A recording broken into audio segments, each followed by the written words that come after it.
Oh, damn it.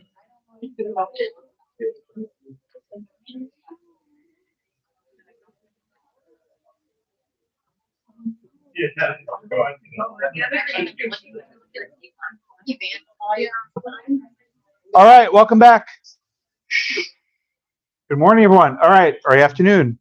So I want to follow from last class. So I emailed our casebook editors, and we had actually a lengthy discussion. So let me just show you what happened. It's just not a secret. We had a good discussion. So I'll just show you the message to make it easier. Okay, so I said, hi, blah, blah, blah. We had a few questions today. All right. So I quoted on page 842 of your book, which you can pull up. It says,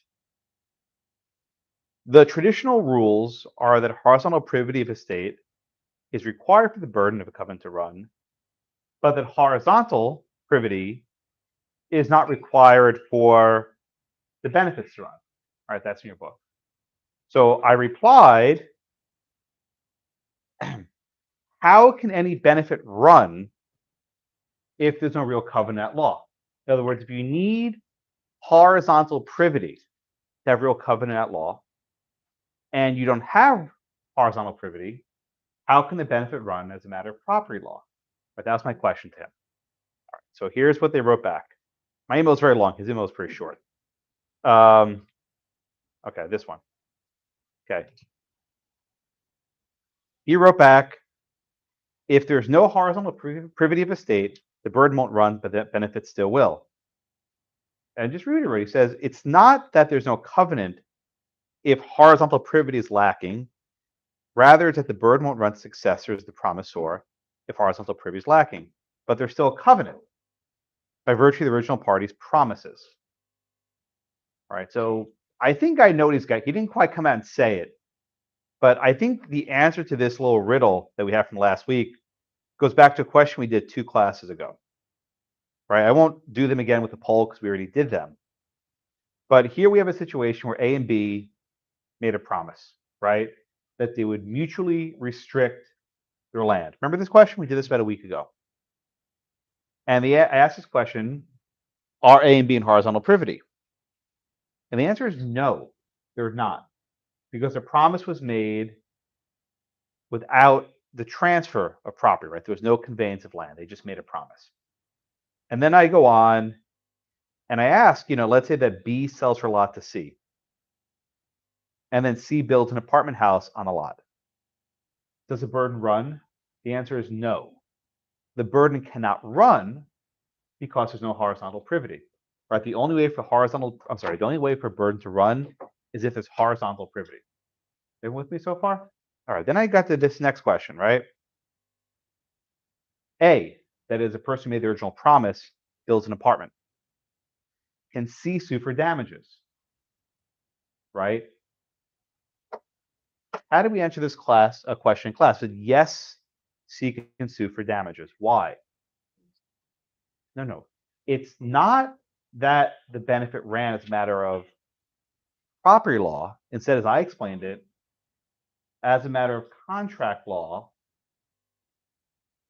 B and C were in privity, and that C steps into B's shoes to bring the lawsuit for damages because it's the original promisor, A. So as a matter of property law, the benefit doesn't run, but C can use the same covenant that A and B had entered into. All right? And then I asked this question. I asked, does the benefit run from B to C? I said no. Right? No, I still think it's no. When I say the benefit runs, I'm talking about property law. Right? Now I want to go back to the professor's email. He's usually at Cornell, so he's really smart, right? I could never gotten to Cornell if I wanted to, right? He says there's still a covenant by virtue of the original party's promises. I think what he's saying, and maybe I'm wrong and whatever, I don't know what I'm talking about, but I think what he's getting at is there's still a contract, there's still a promise, right? It's not the sort of real covenant law that can make a burden run, but some lesser type of promise, right? And it would allow the subsequent buyer to step into the shoes of the original promisor. And this is a one-time affair, because as soon as, in my example, A sells a lot to someone else, the burden will not run. So A promised, I will be bound by this covenant, right? And A will always be bound, whether it's against B or against C, a subsequent buyer. So I think we're actually saying the same thing, right? But just what law is actually doing the heavy work? Is it that property law creates a sort of special real covenant without privity of estate? Or is it a contract law as a filler? Right? Courts may not even care what the difference. Maybe you don't care, whatever, right? But from my perspective, if you want a real covenant law, you need horizontal privity, right? That's what you need. If you want just a covenant, because really a covenant just means a promise, right? Well, what's a covenant? A covenant's a promise. If you want to make a promise between two parties in writing, sure, you can do that.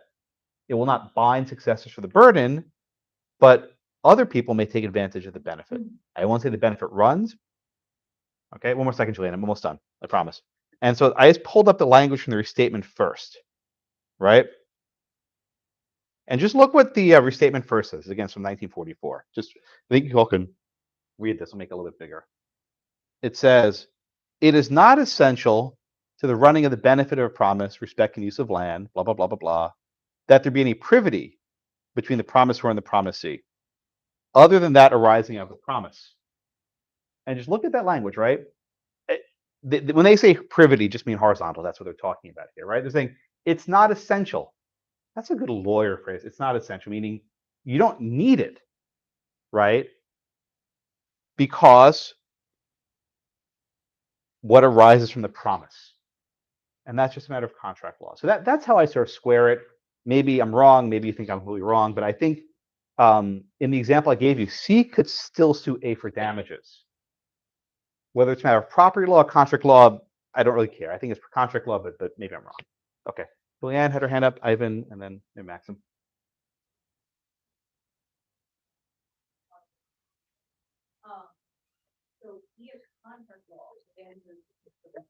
I think C can sue as a matter of contract law, but the end result's the same. You can sue.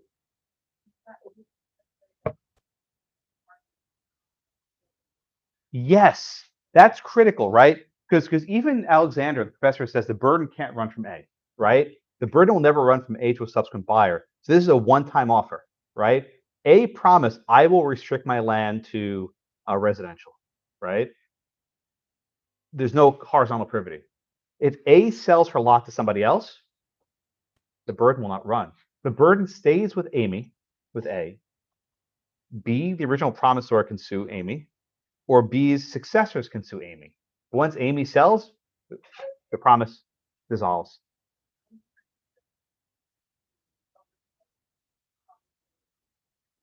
No, right? If the original promisor assigns Blackacre to somebody else, that person's not bound by the benefit, by the burden. The burden does not run, which is again why I don't think of this as a real covenant. In my mind, a covenant is defined as having potential for the burden to run, and here the burden can never run. So I mean, maybe we're disagreeing on terminology, right? But I complained about that line from the book. And if you notice what they wrote, they said traditionally, right? They kind of hedged, right? Essentially, right?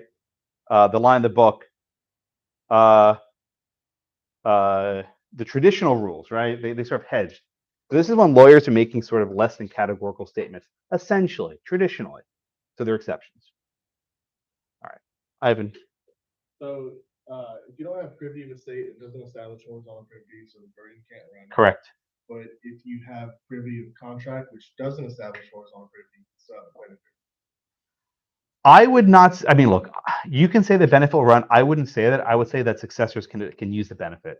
Because when I say the benefit runs, that means just horizontal and vertical privity, right? I think of that. So again, maybe this is just a terminology thing because the phrase horizontal is made up. But if you say the benefit runs, you're not wrong. I would just say a little bit differently. Maxim, was your hand up? I'm so confused. I don't even know that. You sure? What do you think? I don't know. What does it take for the benefit to run? Vertical and horizontal privity. Okay, I think you're right. What does this say takes the benefit to run? That horizontal privity is not required. Right. And how do we explain that? Or how would I explain it at least? That's where you lost me because I'm confused. Like, we're talking about like contract law or privity. Or, Well, that's exactly right. yeah. The benefit can run, so to speak, as a matter of contractual law. There's a promise. And think of an assignment, right? Remember an assignment in contracts? Someone steps into your shoes. They step into your contracts. Whatever benefits B has, now C has. Does that make sense? So I think it's the exact same way. When B sells his lot to C, C steps whatever benefits B had. And that's the reason why B can basically use whatever covenants or promises were placed on Blackacre. So like just mentioning like, but you also said like a couple classes ago that you like to do like the common law rules. So what would we take to the exam? I know you don't like exam questions, but That's okay. You can ask them. but Right. No, I think what I would say, and again, this topic I've been teaching this for years, never quite occurred to me this way before. So if it's deviating from the past, I apologize. But I think what I would say is as a matter of property law, right? You do not need horizontal privity for a benefit to run, right? That's correct. And I think you could also say it's a matter of contract law. C steps into B's shoes and can sue on the promise. Is that clean? Is that good enough for you? See, I try to work with because it was bothering me all weekend, and I actually sent a follow-up email. I'll show you, which I did not get a response to. So here's what I wrote response to him. Would you call a covenant without horizontal privity a real covenant law? Or is it merely a covenant in terms of contract law? I always thought the very definition of real covenant law is that the burden is capable of running, as long as there's vertical privity. But if A and B simply make an agreement to restrict their land without a transfer of property, they simply created a contract that binds only them. If B sells his lot to C, B effectively can assign his benefit as a matter of contract law. But it is not the law of real covenants doing the hard work. In that scenario, the burden will not run to a successor of buyer. That's how I see it. If you want to just copy that, you can. I'll just paste this into the class lecture. That way you have it. I'll put it right down over here into question 4. So you can copy that with my night students as well. So this is what I do on my weekends. I send emails to professors at all hours of the day. I saw she was at 12:30, so it's not that late. The first one was late. The first one was at 8 p.m. I was after class. After evening class, I got really animated. So I wrote this one immediately after class because I was very animated about it. Okay. All right. And if you notice, there's not a response to this one. 4 days. I'll let that one go. Amanda. So, in that transaction from B to C, Yeah. would you want to attach some kind of like language or documentation saying maybe you don't assign that covenant that B had between? Oh, I see what you're saying. So could B sell Whiteacre, whatever it was, Right, but say I'm not assigning you the benefit of this covenant? right, because it's like more like a in gross type of. Yeah. I think you could do that. Or, I mean, would that be a best practice unless? No. I mean, imagine A and B reached agreement that this binds us and only us, and we will not convey this benefit to our successors. Mhm. Right? Maybe that was the deal. In that situation, I don't think C could sue for damages. You kind of sever it there. It's a contraction, and this is why I emailed the professor. I said I think this is really a contractual matter. So you do it in contract, but then the merge would happen with the deed between B and C's conveyance. Well, I think when you have remember there are 2 documents, right? There's the real estate contract and then the deed, Right. right? So So you if you put it put in terms in the contract, that merges into the deed. That's correct. Is that your question? Yes. Yeah, I think you're thinking about this exactly the right way. This is why it just in my mind, contract law works a lot more elegant than say property law, because property law you can't do that stuff, right? It's very sort of mechanical with property law. Do you convey any interest? Yes, the burden runs, right? There's no requirement to have vertical privity for the benefit to run. Anyway, I got them to change the diagram last time. Let's see what happens this time. And by the way, I complain about other things too. So the case, was it the Batten case? So how many people read this and started trying to figure out lot 1AB, 2A, 2C, and then like none of it mattered? Did you notice that? Okay, good. So I sent him another email saying, please remove all that from the casebook. He said, I will. No, I'm serious. I'll show you. This is not, I'm not making this up. I emailed. No, I know. And I was like, wait, none of this actually matters. None of it actually matters. And I was actually kind of annoyed. I spent all this time drawing. I was like, because this is a new case here. I'll just show it to you. Wait, like law school. Okay, so yeah. Where is it? Where Heights? Yeah. Yeah, may make another editorial comment. Remove all that stuff.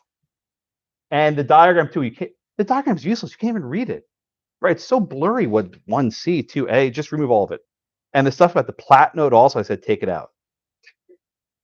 They replied, excellent. I'll incorporate next edition. Many thanks. So look, you get results here, right? No, these are very good casebook editors. They respond right away. Right? I don't always agree, but they're actually, this is why I like this book. It's the least worst book in the market. No, they're all I don't like any of them, but this is the least worst, and I use it every year. But they do reflect changes. So anyway, so if you didn't understand lots 1A, 1B, 1C, and all the other stuff, it's fine. It doesn't matter. It was because it was a really long excerpt too, unnecessarily. The case was surprisingly easy, but when I think of a case book, it's you have to balance how many pages versus what's the payoff. And that case had a very high length and a very little payoff. Okay, change conditions. That's a paragraph, right? It's we actually got to the case was really easy. The Lee case also, I think, warranted the length. There was a lot going on in the statute case. All right, we good? Oh, I'm sorry, Alexis. I'm sorry. I'm so sorry. That's okay. You have on the chart with the mutually restrictive covenants. Yeah, let me pull that up so everyone can see it. Please, give me a moment. One moment. I have it on the screen. Where is it? Okay, right here. Go.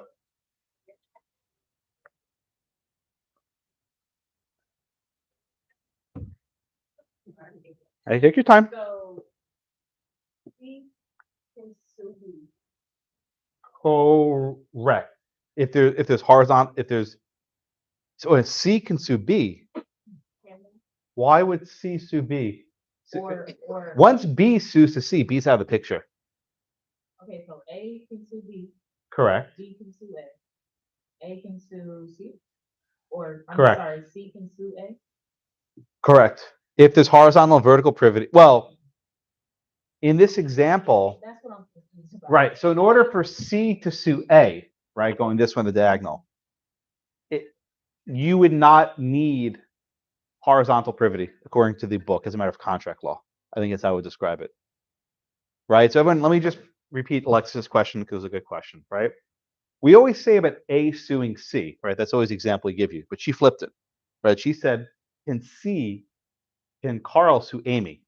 And if we understand today's lecture, the answer is yes, even in the absence of horizontal privity.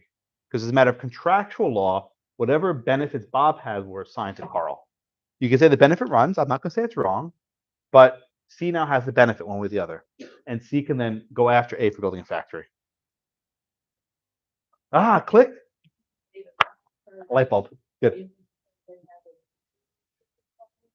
Correct. Yes. Even if there's no horizontal privity, they restricted each other. Right. The reason why we call this mutually restrictive is that there's benefits and burdens on both sides. Right. The standard example is one side burden, one side benefit. Easy, right? This one, both sides are benefited and both sides are burdened. Good. Julianne. Go ahead. Correct. Both A and B, like, would they be able to assign their contractual benefits? Yes. Correct.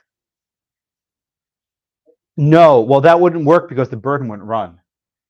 Right. In other words, this only works against A as the original promisor. Right. The only way for the burden to go from Amy to Diane is for there to be horizontal privity, and that the book and I agree 100%.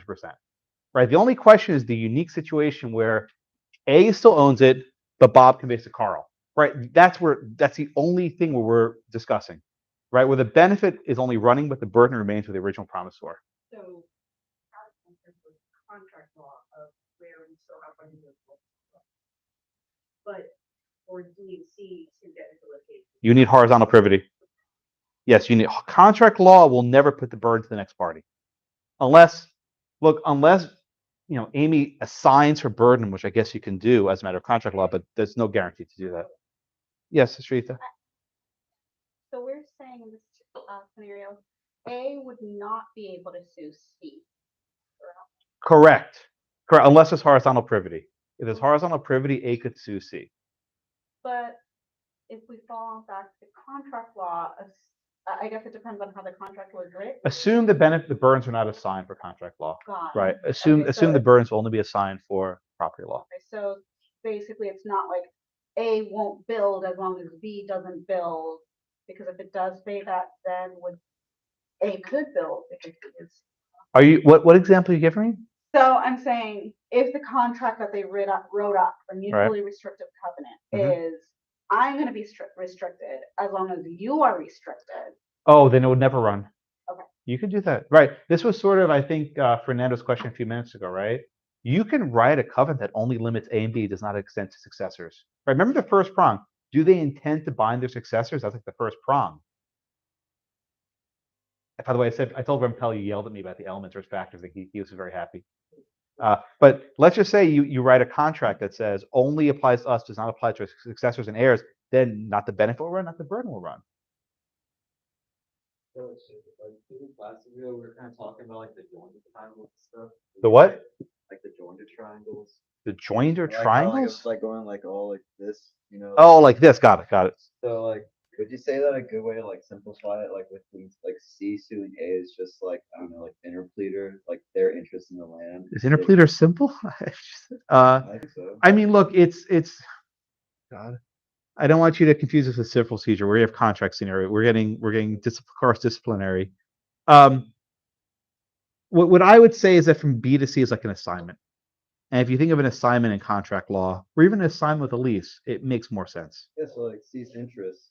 So like C's interest now, like she's suing A. Right. C's interest is whatever interest B had. They say it like that. Okay. Okay. Are we good? Yeah. Also, Only if there's horizontal privity. The only way that D can sue B. I'm sorry, C or B? I say can B sue B because there's benefit and burden on both sides. All right, so you're asking, can Diane sue Bob? For Diane to sue Bob, you would need, well, only the benefits running, right? So if this is a mutually restrictive covenant? That's what I'm like in that. Yes, Diane could sue Bob. You would not need horizontal privity for Diane to sue Bob because the benefit would run as a matter of contract law. And you would not, likewise, Carl could sue Amy because as a matter of contract law, the benefit goes down to Carl.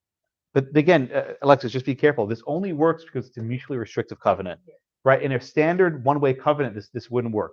Dan could never sue the other way. All right, we getting closer? It's a tricky topic. I'll teach you better next year, I promise. Not this will affect any of you. Maybe the 15th edition of the casebook will clean this up. I started thinking about the 7th edition. Now they're on the 10th, so eventually things get cleaned up.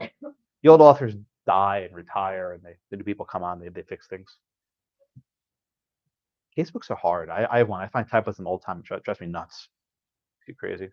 I found actually a couple typos in the cases. There was one paragraph, so anyone picked it up, where they said 1959 and 1969 in the same paragraph. Did anyone notice that? It was in the Batten case, where they reference in the same paragraph 1959 when the covenant was created, and they say 1969 was created. But anyway, there was another typo. They actually referenced in note number 7 a case that was removed from the book. Anyone notice that? Reference Western Land, which is a case that, yeah, that used to be in the book and they removed it, but they kept the note about it. Sloppy. Yeah, Katerina. Okay. In a mutually restrictive covenant, there's benefits and burdens on both sides, right? Let's say Bob owns Whiteacre. I'm sorry, Bob owns Blackacre. Then Amy sells Whiteacre to Dan. Dan has the benefit of that promise, right? And Dan can then sue the original promisor, which is Bob. Even in the absence of horizontal privity, Diane can sue Bob. Good?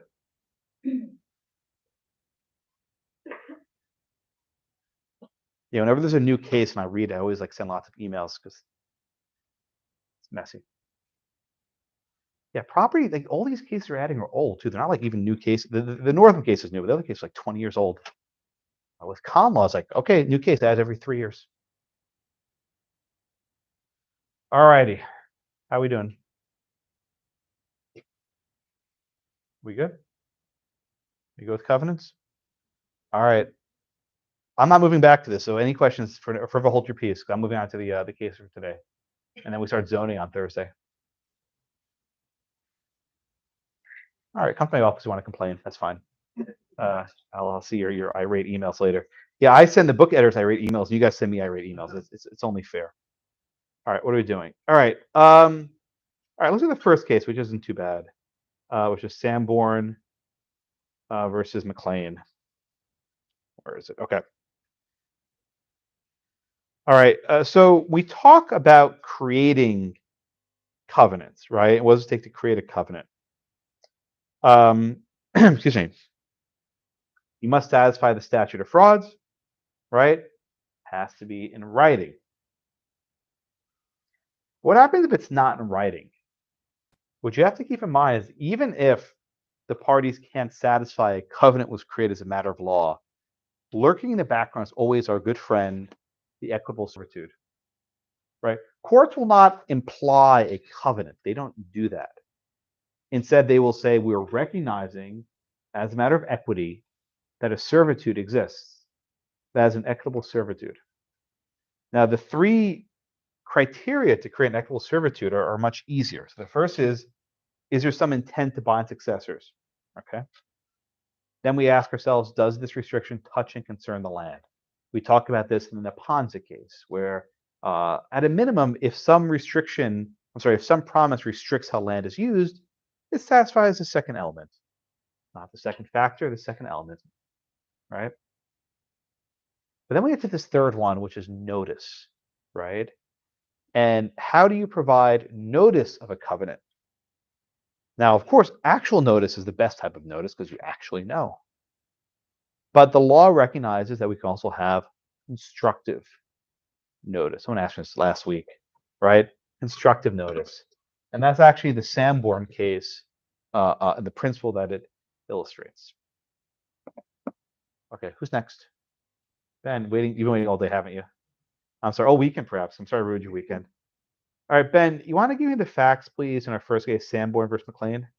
Yeah, so, McLean buys a deed from McLaughlin, and during, this conveyance in the deed, there is no express notice that there is any restrictions, on the land. So because of this, they start to build up the gas stations all around with this residential buildings, and then Sanborn brings suit saying, there's restricted liens on everywhere. You can't build gas. Well, this is what a gas station looked like back in the day. They were not actually below ground pumps. It was actually kind of really dangerous. You had these huge, basically glass cylinders where they would pour gasoline into, and then they would literally pump it, let out a tap, so that the gasoline would just pour down from these cylinders. These were actually very dangerous to have combustible liquids in these basic glass cylinders, these containers. You can kind of see them over here, in a residential neighborhood. So you can imagine why some of the neighbors perhaps weren't happy here, right? So Wafa, walk me through the history of how this subdivision was created, please, and how it sort of got to where we are today. How it was divided. Yeah. Just walk me through the sort of the chronology here. It's not about-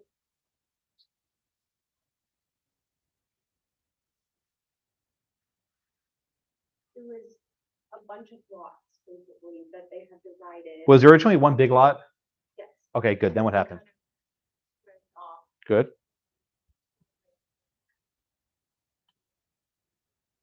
Wasn't applicable on there, but it's restricted. Okay, very good. Did the lot at issue here have the covenant on the deed? Or no. Which one? No, it's correct. Okay, good. Thank you. So you started off with one huge lot, and then eventually you subdivided into almost 90-something lots. Some of the deeds included the restrictive covenant that's residential only.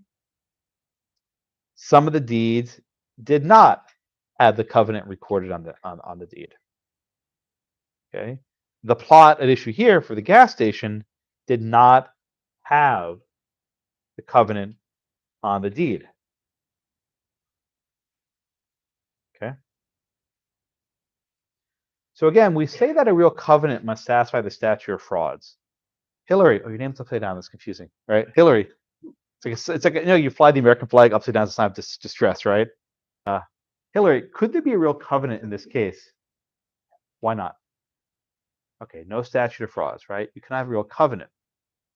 All right, Alejandra, what would be needed in order to recognize an equitable servitude in this case? What do you need to show? Okay. Now did the owner of the gas station, McLean's, have actual notice here?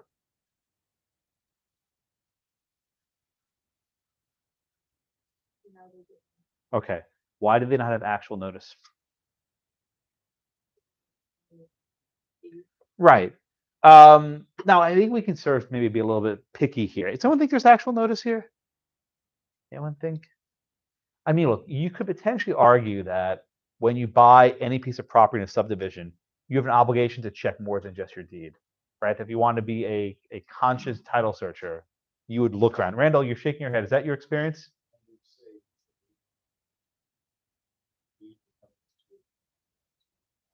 Yeah. Wait, right. It's not hidden. In other words, all the other 60-something lots had this on their deed. So maybe if you're doing a competent title search, you have this obligation. Max, put your hand up.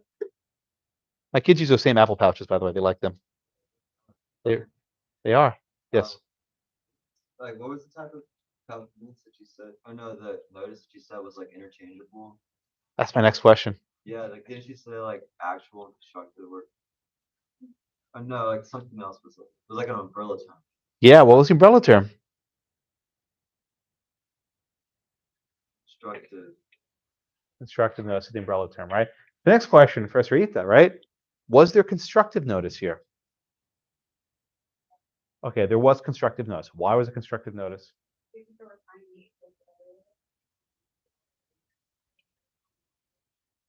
Right. Yes, I think that's right.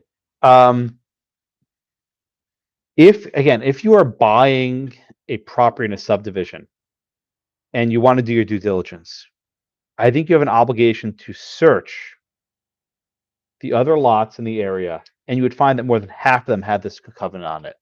And it might at least be enough to put you on constructive notice that you have this covenant. Okay. Oh, yes, Rajan. Does the notice have to be before you purchase the property? Usually, yes. Usually it's what you could observe at the outset, right? I don't know, too. Fernando, I think you're next. What about inquiry notice? Was there inquiry notice here?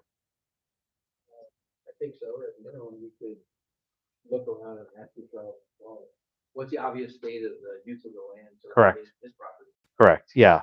I think there's inquiry notice also, right? If you live in a community with 100 lots and virtually every lot is residential only, there might be a reason why, right? There might be some explanation of why there's not a single gas station in this entire lot. And look, you can't play dumb, right? If everything's been there for all these decades and it was residential only, that at least puts you an inquiry notice to inquire, to ask questions. Say, hey, master builder, what other covenants exist? Now, Maxim asked me, isn't constructive notice a umbrella term? It is. And I think we said there are a couple kinds of constructive notice. You have inquiry notice, which we have here. You also have record notice, right? Record notice is something in your deed that doesn't quite add up, right? It's something that puts you on notice to go investigate something else. For example, there's some gap in your chain of title, right? It references a missing deed for all those years, right? That's inquiry notice. That might be record notice. These terms are, as Maxim said, somewhat interchangeable. I'm not going to penalize you if you get confused.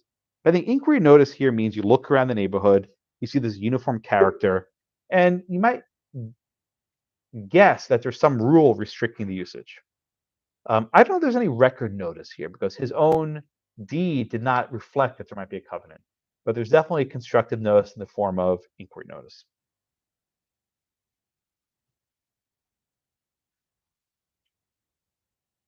Okay. Yes, Maxim. So like, how would that work in a city like Houston? Go on. Where like we don't have any zoning laws or anything, but like I don't know, like you're in a residential neighborhood and then you want to do something crazy in your house, but there's no HOA. Well, the Heights is somewhat different. It's of a historical different district. But how does zoning play into any of this? Why does zoning matter here? I guess it doesn't. I don't know. That's why I'm asking. I don't think zoning matters here. So like, if there's no zoning laws what you can and can't do in your neighborhood, or like on your lot, and then you want to do something crazy on it, but like your neighbors don't like it, and they're like, oh, it's implied, then like what governs? Like, would it be like an implied covenant, or would it be You like can't have an implied covenant, but what's it called? What's the subject of this case? What's this case about?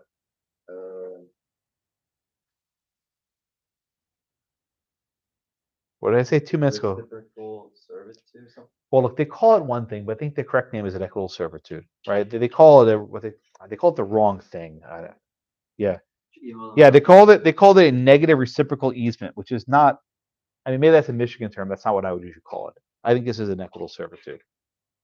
Reciprocal is fine because it binds. It's mutually restrictive. That's fine, but I would not call this an easement at all. I mean, you can, but even the book has a note saying that's probably not the right phrase. So I agree with the book.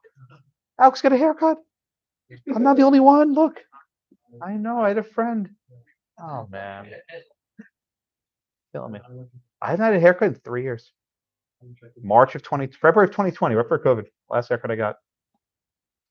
I don't know how. I have no idea how it works. I have no idea. It's just it sort of stays up. It doesn't go on my face or anything. It's magic. It is cool. I think to Max's question, if there's nothing on the land, like there's a neighborhood there's no covenants or anything. Look, unless it's a nuisance, right? Unless you've run afoul the nuisance doctrine, that's too bad. In fact, I think in this case they raised the nuisance issue, but they didn't have to resolve it because it was they resolved on the servitude. Yeah, usually, as I say, your land, you're the castle, right? The king of the castle, land, unless it runs afoul of a nuisance doctrine. Julian.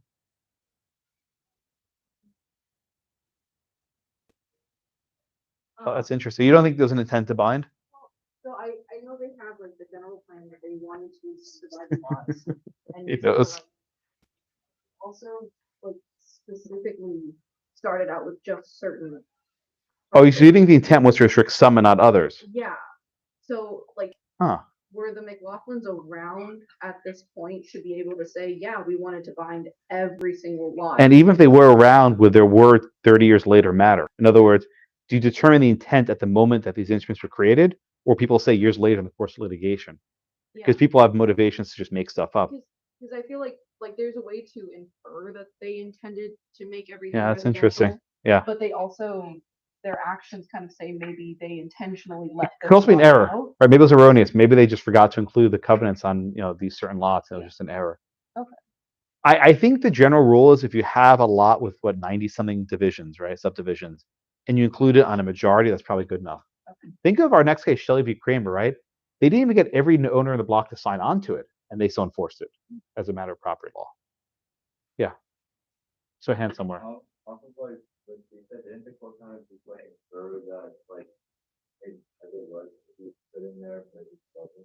Right, that's exactly right. They implied we don't say they imply an equitable servitude. We say they recognize an equitable servitude. That's like the lingo. They recognize, but it's basically implying it. That's what they're doing as a matter of equity.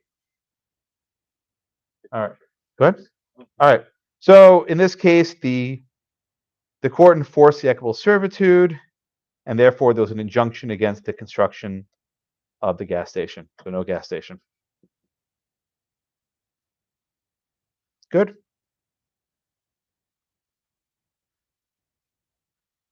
Question.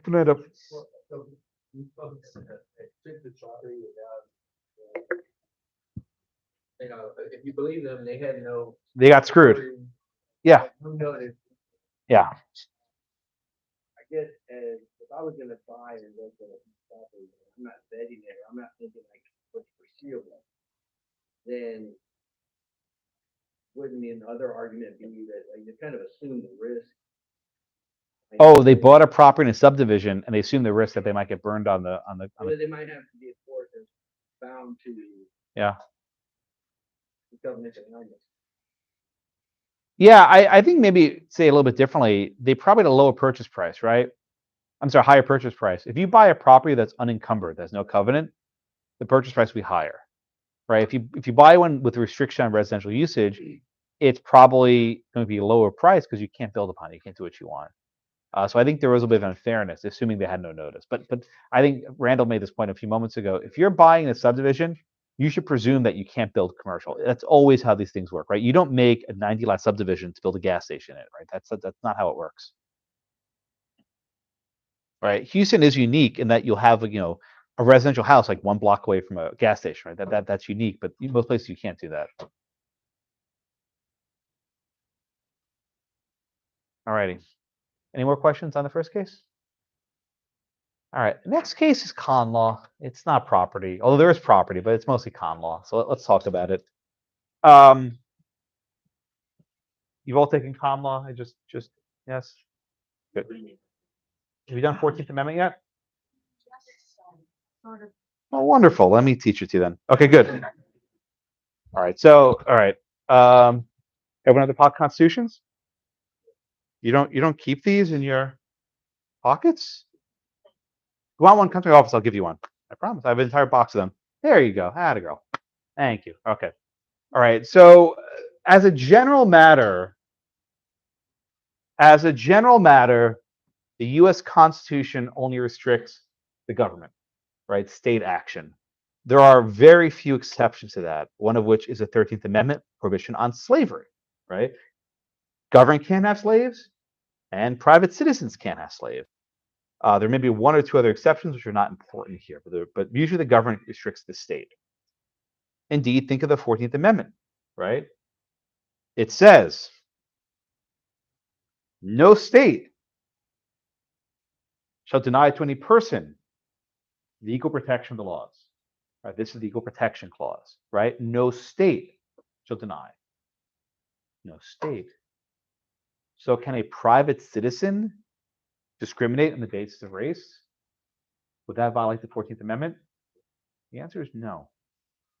And this principle is recognized in a very famous case called, or actually a famous series of cases called the Civil Rights cases.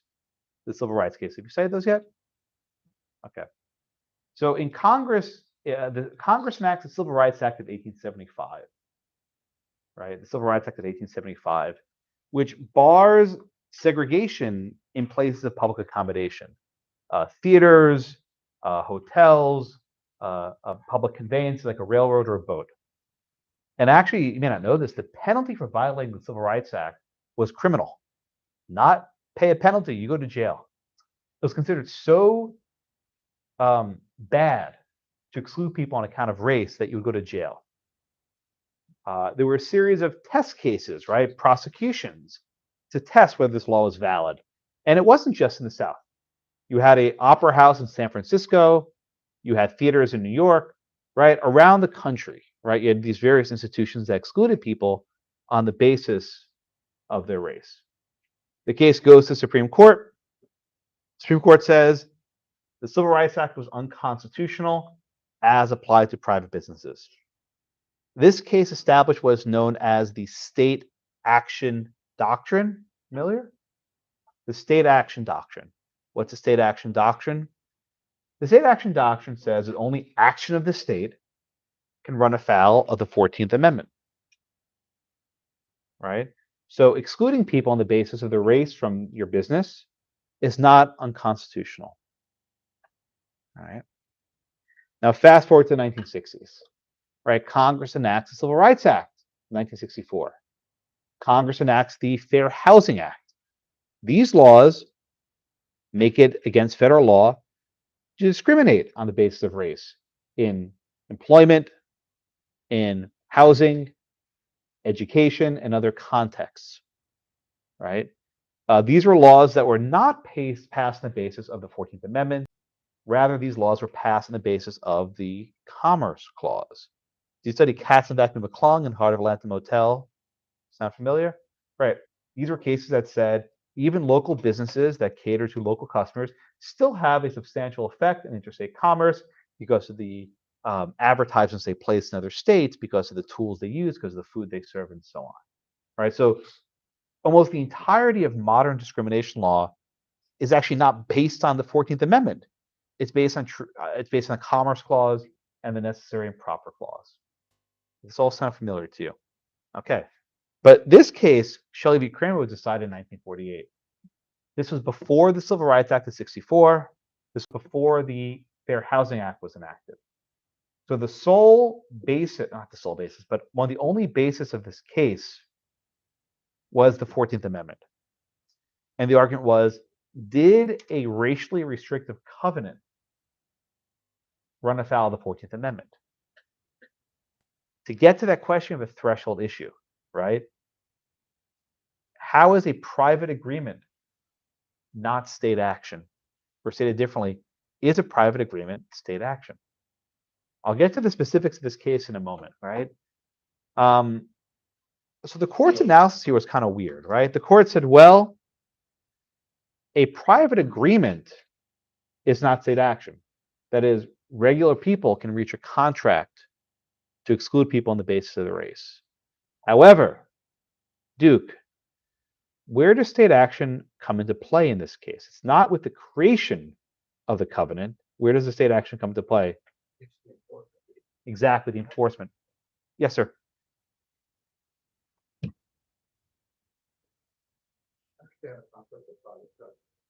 But because the private covenant is incorporated around public streets, Mm-hmm. public access, could have they argued that it was more because they're utilizing the state services? I don't think the covenant applied to the public roads, though. But to get to Generally, you can't cross someone's house to get to a street. That's trespass. I see what you're saying, but I think it's detached. But I want to go back to your answer, which was correct, right? The creation of the covenant is not a violation of the Constitution. What is enforcement, right? So this is the concept which, in cases involving, segregation in the 1940s was kind of tricky, right? Why? Brown v. Board was 7 years away, right? Brown v. Board was 1955. This case is 1948. So under the law at the time, Plessy v. Ferguson was still good law. True. Separate equal is still good law. So the court couldn't come out and simply say that this violates the 14th Amendment. That sort of walked this very sort of curious constitutional path to get there. One other note, and I'll go to the facts of the case. 3 justices recused. This is in the notes because I told them to put it there, right? It's true. This wasn't. No, I found it, right? So Justice Stevens clerked for Justice Wiley Rutledge. John Paul Stevens, right? Clerked for Wiley Rutledge. If not this term, maybe a year or two after Shelley. And he put in his autobiography that the reason why his boss recused was because he had a house that was subject to a racially restrictive covenant. And I think Justice Jackson and one other, Justice Reed, also had restrictive covenants on their homes. It didn't actually end there. Chief Justice Rehnquist, many years ago during his confirmation here, he owned the vacation home. Was it in Delaware or Maryland? Don't quote me on this. I think Chief Justice Rehnquist had a home with a racially restrictive covenant on. This was the 1980s. Don't quote me on this, but I think Ted Kennedy, who made a big deal about Rehnquist's covenant, also apparently had one with a covenant on his home. So these were extremely common. I suspect if you check any of your parents' deeds here in Texas, you'll find them. I don't know for sure, but I suspect you'll find them in some of your chains of title. Okay. Everyone get the common law angle is very interesting. It's not why I'm interested in it with this case today, but I want to get the common law angle. I'll do the property stuff in a minute. All right, Johnny. So Johnny, let's talk about property for a minute, right? We got this common law stuff out of the way. Can you walk me through how the covenants in this case were actually created, please? So, the Shelley's, received the property from Israel, they would want to use. Well, go back to the early 1900s. How was this actual covenant created, please? So it was 30 out of 39 owners. They actually agreed together that they were going to create a covenant that only white people could live. Good. As a matter of property law, SAL, how can it be that only 30 neighbors can bind, 40 something properties? How is it that some people can bind, people don't consent? How is that possible as a matter of property law? Could a real covenant be created without having all the parties sign who are bound? No. So it's really, what kind of servitude are we talking about here? I think that's right. So I had this in my final exam a number of years ago. I actually asked my students to address Shelley v. Kraemer without common law, to do fair property. That's my final exam question, right? I said, pretend the 14th Amendment doesn't exist, right? Was this actually a valid covenant? I think the answer is absolutely not, right? Again, 30 neighbors, they own 47 of the 57 properties. And they reached this covenant to restrict it, right, to basically only white people, right? I don't think Jews were allowed either. I couldn't live there, right? Just about everyone else was kicked out, okay? 9 of the neighbors who owned the other 10 properties did not agree. In fact, of those neighbors, several of them were black. So as a matter of property law, perhaps one reason to actually like horizontal privity is that everyone must come along with it, right? Again, was there horizontal privity here? No, this was not a subdivision. These were neighbors just making a promise on their own. So the only way that benefits and burdens could run will be through equitable servitudes. In fact, they're called racially restrictive covenants. I don't know if that's even the right word. These aren't really covenants, right? Because they don't meet the requirements of common law. Now, in the modern law, all those requirements have been wiped away, right? They were all wiped away. You don't need horizontal privity. You don't need modern, everything. This is why I don't like I like the common law rules. They're actually rules. Perversely, property rules would have actually helped the homeowners in this case. They could have just said, "There's no covenant. Leave me alone." But that didn't work. Okay. Another question, Alex. The second prong, right? Did this servitude, I'll say, touch and concern the land? Okay, tell me why. Correct. Would it matter who's living there to decide how the land is being used? So look, I think this fails all the prongs of creating a servitude, right? Number one, they didn't have the intent to bind everyone, right? About 10 of the neighbors didn't go along with it. Number two, the restriction didn't touch and concern the land, right? This is about who could live there, not how the land was being used. Now, under an apponsit, would this touch and concern the land, Alex? Yeah. I think that's right. Because the apponsit said everything goes. So again, having sort of formal property rules would have really helped in this case to fight against this sort of the segregationist policy. Then we have the third element. Brian, let me ask you, what does notice look like in this case? How would one have noticed that these covenants even exist? He's laughing, but I'm asking. The very Supreme Court said that you should have constructive notice. Okay, so yes, spell this out for me. What does constructive notice look like here? Going to record house, not just the record house. just maybe looking around. Right. So in the prior case, we said, look around the neighborhood and you'll see all these residential homes. There's no gas station, right? I think what they're kind of getting at is if you walk around the neighborhood, it's mostly white. That's probably evidence you have these covenants on it. Now, I think there were some black families who at least they live there, so maybe that doesn't work. But are they really saying that if you live in St. Louis, right in St. Louis, by the way, if you live in St. Louis, right, if you live in St. Louis and you're a black family, you have an obligation to check the records office to find if there's a restrictive covenant. And that's basically what they're saying. So that was never at common law how constructive notice was understood. So again, this was my exam question a couple years ago. This fails each of the three prongs, right? There's no intent to bind everyone, number one. Number two, this wouldn't touch and concern the land. And then number three, this is not notice as it's understood. But the Missouri Supreme Court accepts each of these three prongs. They sort of rewrite the constructive notice element. They take a very broad view of touch and concern, and they look past the fact that about a quarter of the neighbors didn't sign on to it. I'm sure you all studied Dred Scott in law school, or you say Dred Scott, right? Ready? So Dred Scott was also Missouri Supreme Court. And what was curious about that case is the Missouri Supreme Court reversed its own precedents to deny citizenship to Scott, right? Under the old precedents in Missouri, a person who was a slave that traveled up north and came back became free, right? By going to free soil, he became a free person. And the Missouri Supreme Court reversed that precedent to deny Scott his citizenship because he had traveled up to Illinois and the Northwest Territories. So it's in this weird sort of repeat of history. In a case involving race, Missouri Supreme Court sort of reverses its common law precedents to expansively permit private enforcement of these sort of racial codes.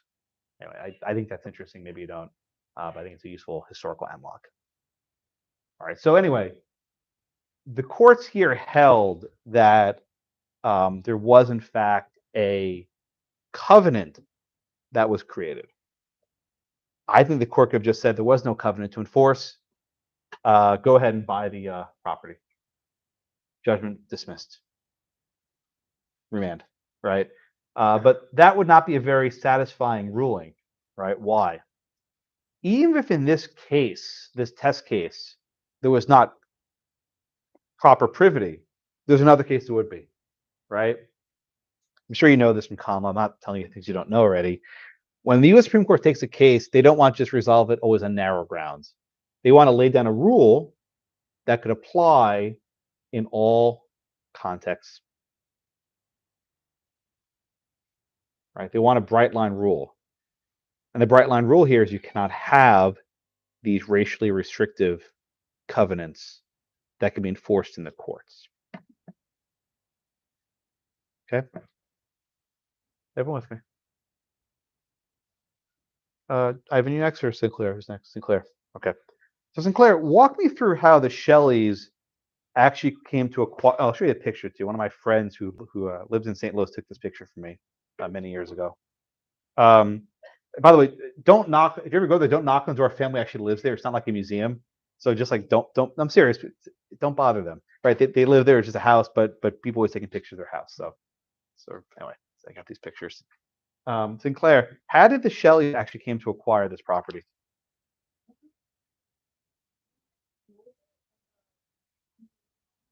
Not exactly. They kind of had to do a little indirect. They couldn't straight up buy from the prior owner because they probably wouldn't have sold it to him. Alexa? And where did he get it from? From the original owner, Why do you think they did it like this? because they couldn't get it themselves. Yeah. This is what we call a straw transaction, right? We talk about straws. This is a very common technique, right? So the original property owners made it up, sold it to a black family. So what happened was they had a white person come along who bought the house, I guess you can say temporarily, right? For the sole purpose of handing it over to the Shelleys. This was done very common, right? And I suspect they were just hoping that no one would notice or no one would care. But Sinclair, what happened after the Shelleys bought the house, or at least tried to buy the house? Yeah, then people in the community like saw them, and then that became an issue. Right. And then what did the Kraemers do here? Who are the Kraemers, by the way? The Kraemers, aren't they people that live in the? Yeah, the neighbors, right? What did the Kraemers do here? Well, they tried to get them kicked out by saying that it violated. Right. They actually tried to rescind the sale. Right. They actually tried to revoke the sale to the Shelleys. Okay. They tried to cancel the sale to the Shelleys. And this goes up through the state courts. Okay. So the trial court, curiously enough, held that the covenant cannot be enforced, right? Anna, why did the trial court hold that the covenant cannot be enforced? They said that they had not to acknowledge that Well, what about the fact that only some of the people signed off on this agreement, Anna? Can you have a covenant without the full signatures of all the people who actually live there? Right. Okay, good. So I think we're saying the exact same thing. The failure to put this deed on every single property, right? The failure to put this covenant on every single property doesn't give right notice, doesn't provide adequate notice. But moreover, do you even create the equitable servitude or covenant in the first place when being on board? So at least I think the trial court tried to do what judges do, is actually follow property law. But then this gets to the Supreme Court of the state, right? And the Supreme Court of the state says, even if there were some parcels that were excluded, so what? Right? The properties that signed on were bound by it. And also the Shelleys had constructive notice of the agreement. This is my question, I think, to Brylan a few moments ago. What's constructive notice? Well, maybe that means they should have noticed that other properties in that area had these restrictive covenants on them. Or maybe they should look around and see it's an all-white neighborhood. They don't quite say that second part out loud, but that's sort of lurking in the background. Okay. All right, questions so far? All right, the case is appealed up to the U.S. Supreme Court. Joe, what does the Supreme Court do here? They found that the covenant standing by itself is valid. Good. But they found that the judicial enforcement was invalid under the 15th Amendment. Okay, good. But this is the Shelley family picture I found somewhere online. I don't know if you care, but I have a constitutional coffee table book they published. I have all these pictures of everyone. Pictures of everyone. It is cool. Thank you. I agree. Right. So what the court finds here, right? It's a unanimous reversal, 6-3, with the 3 recusals on Chief Justice Vinson. When I read Youngstown, he dissented in that case. How many Vinson cases do you ever actually read? He was only in the court for about 4 or 5 years. He died of a heart attack. And after he died, we got Chief Justice Warren. That was one of the biggest heart attacks in world history. If he seriously, if he had just hung on a couple more years, it would have been a very different world. Funny, President Eisenhower put Warren on the Supreme Court. Why? Warren was a Republican governor of California. And as Eisenhower was afraid that Warren would challenge him for the presidential nomination. He said, I'll just stick him on the Supreme Court, be less of a threat there. Yeah, okay. So the first part the court says is that the covenant was valid, right? You can have a racist agreement. You're allowed to do that. Okay. Why? Under the so-called state action doctrine, only the government can violate the 14th Amendment. Only the 14th Amendment can be violated by the government. And the court says that the 14th Amendment erects no shield against private conduct, however wrongful. Okay. But the court recognizes that this case is not limited to state action or public action. I'm sorry, this case is not limited to private action. To the opposite what I meant. It was not limited to private action. Why? The Kraemers asked the court to enforce the covenant. The court, the judicial officers, they are arms of the state. So therefore, the court can review if this action was valid.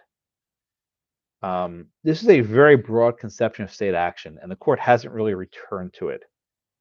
Because if this is really the case, any contract you make is subject to the 14th Amendment, because every contract is intended to be enforced, right? Any breach of contract, any employment dispute can be brought to the court, so therefore it's state action. The court didn't really mean this. I don't want to say that too loud.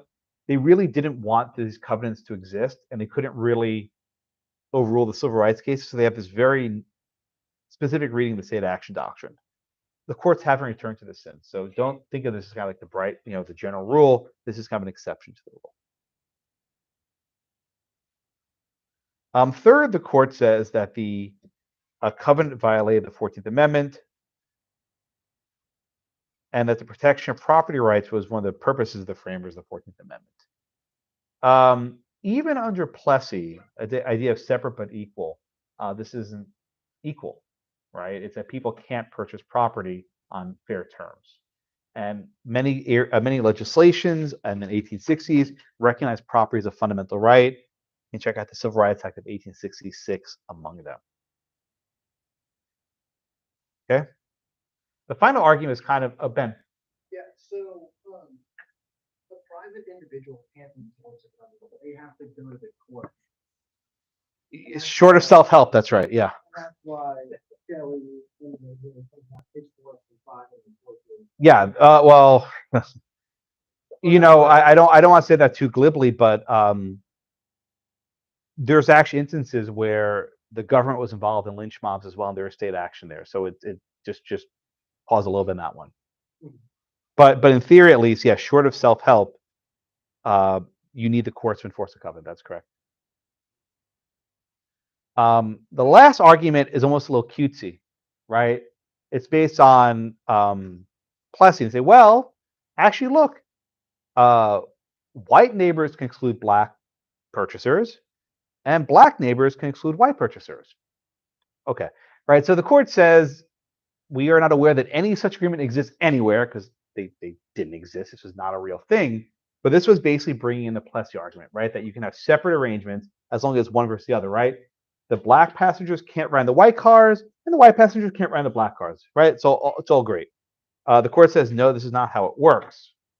But this is actually one that's chipping away at Plessy, right? Again, Brown is still 7 years away, but they're already chipping away. The court says that equal protection of the laws is not achieved through indiscriminate imposition of inequalities. That is not language consistent with Plessy. But by the time we get to the late 1940s, you have cases, for example, Sweat v. Painter, which actually involves Texas Southern University, and cases starting to say that separate cannot be equal in certain contexts, and that's what they're getting at here. Fernando. Oh, no, I'm sorry, I was distracted. That's okay. That's okay. I saw raise a hand. I went to it. All right. Questions on Shelley? It's an important case. I think it belongs in common law, but I don't know. I guess it fits here. But, no? Max? Okay. Here, I'll show you what it's called. There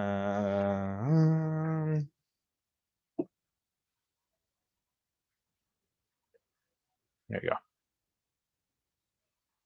There you go. Actually, I do the Amazon one. There you go. Damn, that's an expensive book. I know. I'm not telling you to buy it. But anyway, it's there. It's a very good book. It's worth it. I'll sign it for you. All right. What else?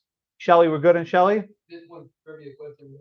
The people that you said that live in the Shelley house now, do you know if they bought it specifically because of it? No, they're just living there. In fact, I've read that they don't like visitors, which I can imagine, right? They're just trying to live their life. But there's a little plaque out front you can go see. So I'll tell you a funny story. So we'll study a case in this class called Kelo v. City of New London. It's an eminent domain case from New London, Connecticut. And it was a very famous pink house, which the government tried to seize through eminent domain.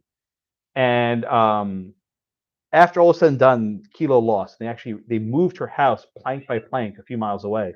They went there to take a picture of it, and then actually went to the actual lot where her house used to stand.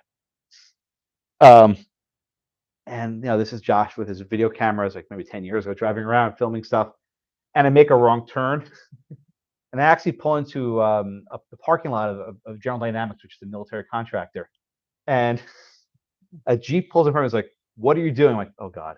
I'm like, "I'm a property professor taking pictures of a famous Supreme Court case," and he's like, "Who the hell are you?" I'm like, "Oh, I'm screwed. I'm getting arrested for my students." So I'm like, "Look, I'll show you the video. I will delete whatever footage is on my camera and just leave me alone." And he's fine. They let me go.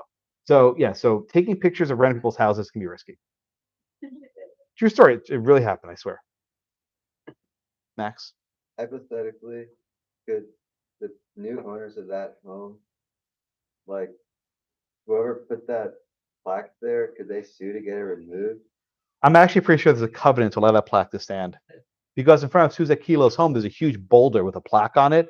And that was actually part of the deal that the people who bought the house had to leave that boulder there. All right. Any more questions on Shelley?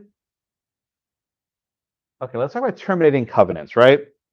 I think I forgot to mention this when we talked about terminating easements. I think I mentioned it, but there are about a dozen or about 10 ways to terminate a covenant. They're the same ways as terminating an easement. One of which is the merger doctrine, right? If the same person has both the dominant and the serving tenement, the covenant merges and dissolves. Always remember merger on exams. I test this almost every year, right? Where the covenants fall into the hands of the same person, the covenant goes away. There's also release, which is something you learn about in contracts, where the owner of a dominant estate can release the serving estate. And that's it. The covenant goes away. It's got to be in writing. There's a doctrine known as acquiescence. Acquiescence, the big word. If the dominant owner fails to enforce the covenant, right? If you fail to enforce your right for a certain number of years, it goes away. How many years? I don't have an answer for you, right? But if you fail to actually enforce it for a number of years, it goes away. A related doctrine is abandonment, right? For example, if you have railroad tracks, you have a covenant to have railroad tracks, and you abandon the railroad, you just leave the tracks in place, the covenant might just go away. How many years you have to do? I don't have an answer for you, but it's a long time. Then you have the sort of equitable remedies. You have unclean hands. You feel kind of dirty, right? Let's say you have a mutually restrictive covenant, right? And one person builds a factory and nothing happens. Then the neighbor builds a factory and sues the neighbor. Well, guess what? You have unclean hands. You do the same thing you complain about. So courts will not enforce the covenant in that case. Latches. It's spelled L-A-C-H-E-S, latches, not laches, latches. If you wait too long to bring your claim, the courts may not enforce it. There's not really a statute of limitation for covenants, so latches sort of kicks in the absence.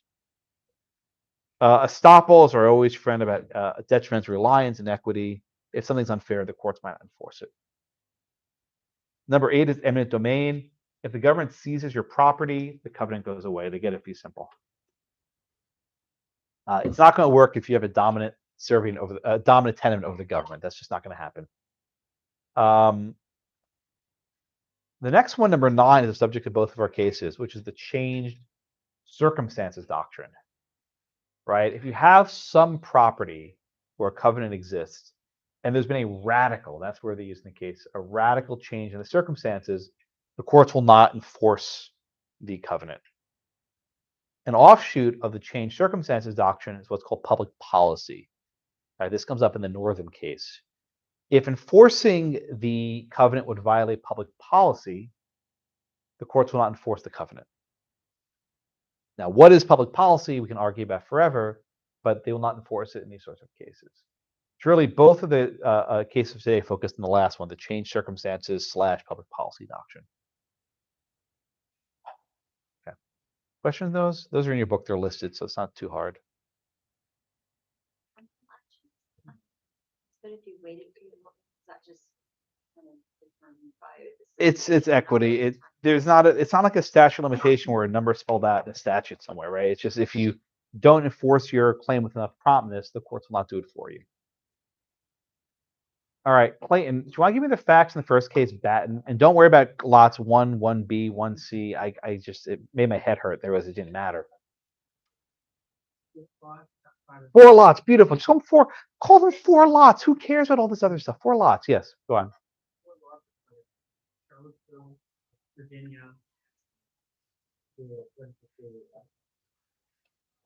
Wood and his wife were saying that there was a radical change, and they wanted to sue to get rid of the restrictive easement about building. Well, who sued whom?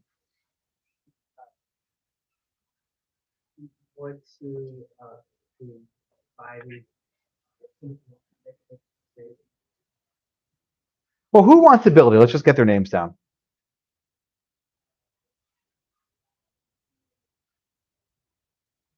Well, who wanted to build commercial stuff? And who sued whom? Okay, good. Right. I think you said the opposite before. Good. So Batten and the association file suit against Wood. Why? It's not entirely clear what Wood wants to do. It's actually not in the opinion. I actually read the full opinion. I read the low court opinion. It doesn't actually say.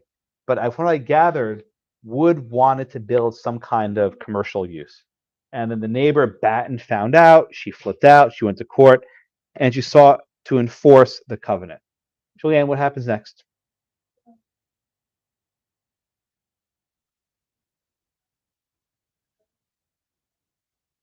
Outside of the marketable developments that started to come out, we could argue that those commercial developments outside of the neighborhood is going to be. Good, very good. Right. So the property was adjacent to Route 29. At one point, Route 29 had a couple lanes. Now it's a 10-lane highway. Right. There's all the new hotels and car dealerships and all these other sorts of things. They argue that under the changed circumstances doctrine, the covenant should not be enforced. Right. Now, Diara, let me ask you a question, please. When we're talking about the changed circumstances doctrine, are we looking at what happens outside of the community? What's inside the community? Where are we actually looking? As a whole, why?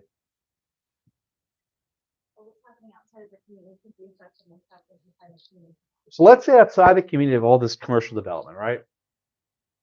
But inside the community, it's exactly the same. They're still just houses with families. What do we make from that? What do we take away from that? Has there been changed circumstances?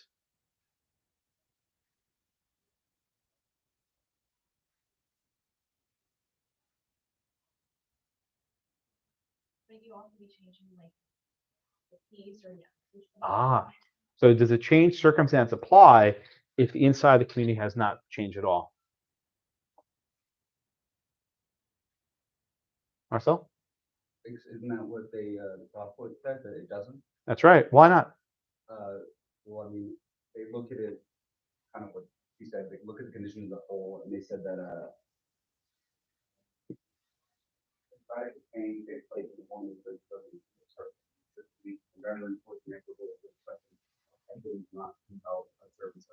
Okay, very good. Very good. Thank you, Marcel. Right. So the error of Woods here was to look only at the development outside the house. Right. If you focus on the inside, what's changed? The house has gotten older, some more trees or something like that, right? Because very little's actually changed. And because very little's changed, the change circumstance doctrine is not appropriate here, and the court will continue to enforce the restrictive covenant. So Woods loses. I think Diara's point about keeping peace and quiet is exactly right. Even if there's all these other big roads on the outside, it doesn't mean the inside has to change. Fernando? I was gonna say, it seems like it's serving its purpose. It's working exactly as was intended, right? Right, because even if there's development outside, there's still peace and quiet inside the subdivision. I think it's exactly right. All right. Questions on Batten? So again, this is a case that's really long. The book with the payoff is only a few sentences, right? It took me 3 or 4 students to get through the entire case. Right? There's another case before the editor thought it wasn't the best, and I agree it wasn't the best. I'm not sure the case is any better. All right. All right. Any other questions on Batten? I think pretty straightforward. Nate, Northam, what are the facts there? And let's start at the very beginning, right? With the creation of this covenant, or purported covenant, if you will. Okay, so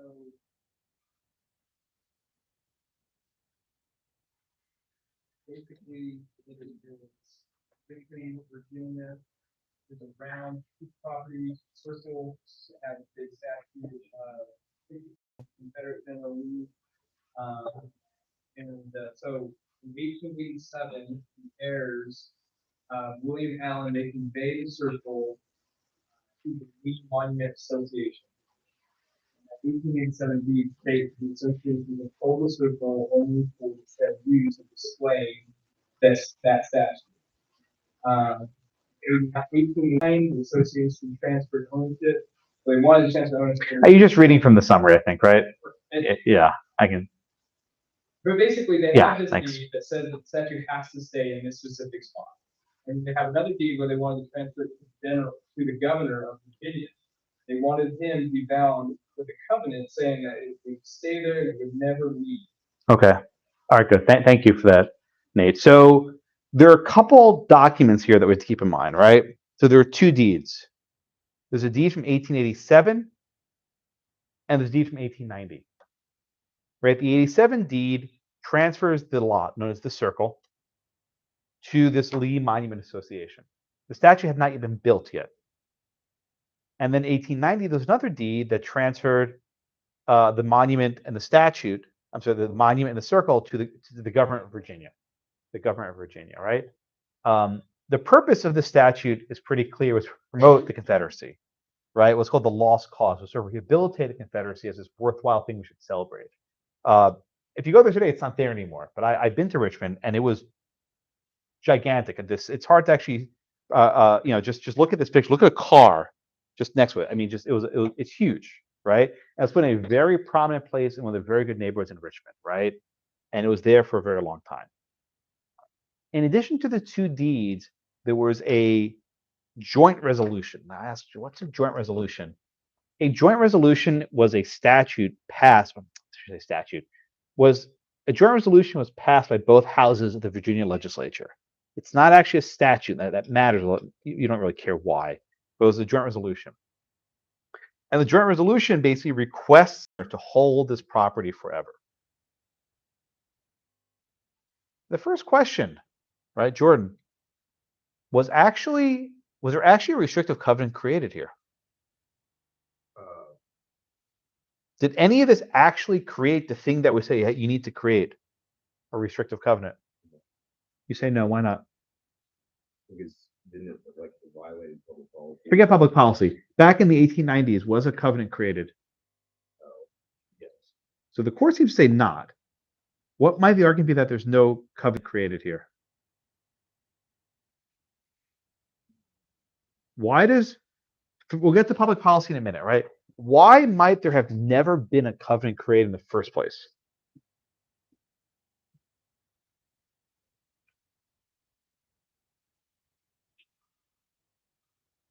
Caitlin? What's the argument that there was never a covenant in the first place?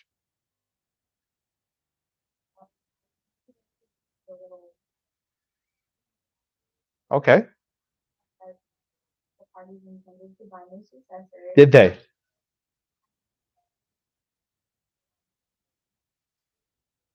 But what was the actual language used in the conveyance?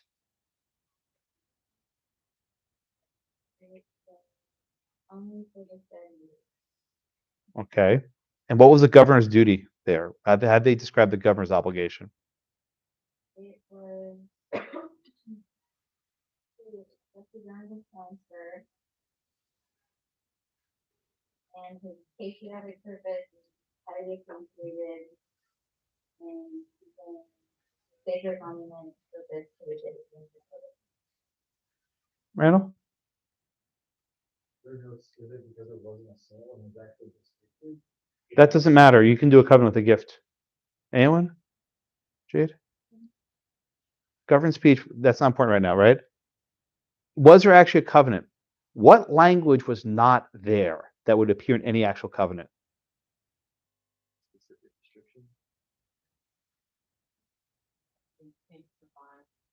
What language would you need to use to have that intent? Well, if you were writing a covenant that you wanted a statute to be here forever, what would you actually say? God, no, God, one time. Require. Thou shalt, right? You must. What was lacking here is actually a command. What was not present here was a command that they must maintain this property forever. Instead, they use, we request, right? A request. You all know the difference between if I request you to do something and I order you to do it. You know the difference, right? I think I've ordered you to do anything other than take an exam, right? But in the law, there's a difference between a request and a command. A request is, okay, if you do it, that's nice. If you don't, whatever, right? Friendly. An order is, if you don't do it, there are consequences, damages, right? Breach, and so on. So I think the way I read the Virginia Supreme Court's decision is that there was never a covenant in the first place. They used the word purported. Do you notice that? They kept saying the purported restrictive covenant. Why? They don't think the covenant ever actually existed. And if the covenant never exists as a matter of property law, this case is real easy. Who cares about public policy if there's no covenant in the first place?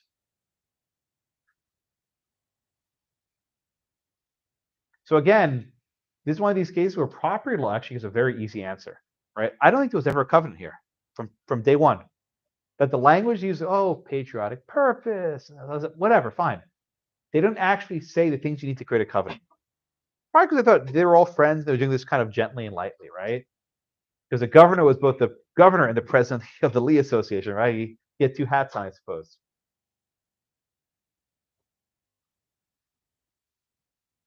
Okay.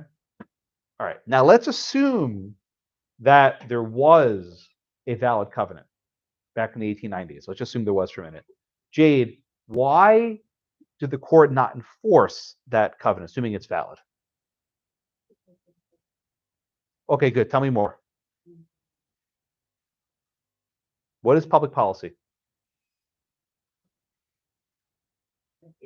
Yeah, that's my question. Yeah, sure, why not? Hard to define, isn't it?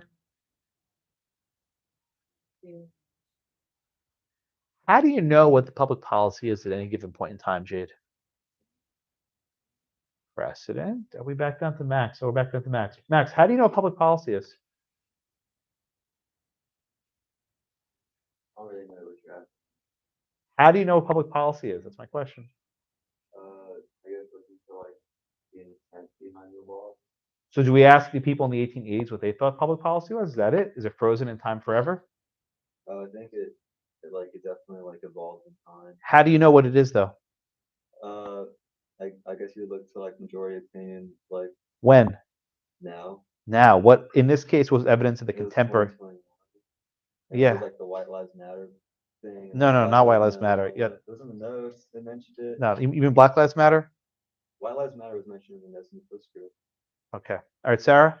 How do you know what public policy is? Like, what is the current, practices And what reflected, or what did the court look to that might reflect the current policy? Well, they mentioned in the case that they used the language that's being used in the case. They talked about how the governor noted that it was determined. No, Patty. Budget amendment. Right, there was a budget amendment. They don't actually look at that, but we're gonna have time. I'll just summarize it. They look to a sweep of 130 years of history, right? They looked at Brown versus Board of Education, Shelley versus Kraemer, Loving versus Virginia. Virginia bans discrimination. Virginia removes robbery at Lee as a holiday. In Virginia, when I went to law school, there was a street called Jefferson Davis Boulevard. It was right. It was main Route 1. It's not called that anymore. Right? They changed the name. All these things. Robert Lee was a school holiday. He had his off for his birthday, right? All these instances of government policy were used to no longer commemorate the Confederacy. And of course, that this suggests that the public policy of Virginia is different today than it was in the 1890s, right? The fact is they did repeal the 1890 resolution. The court doesn't rely on that. Curiously, why? They don't need to rely on that. And therefore, because the covenant violates public policy, the covenant would not be enforced. Is it also because what was happening during this time, and a lot of these statutes are not only limited to things known? I think you could look at that, but they didn't look at just the present moment. They said over 130-year sweep, the public policy of the government has changed. And if you want to know, people referencing the protest, this is a picture what it looked like when it was first commemorated. They took the curtain off of it. This is what it looked like. Where is it? I don't have a picture. I'm sorry.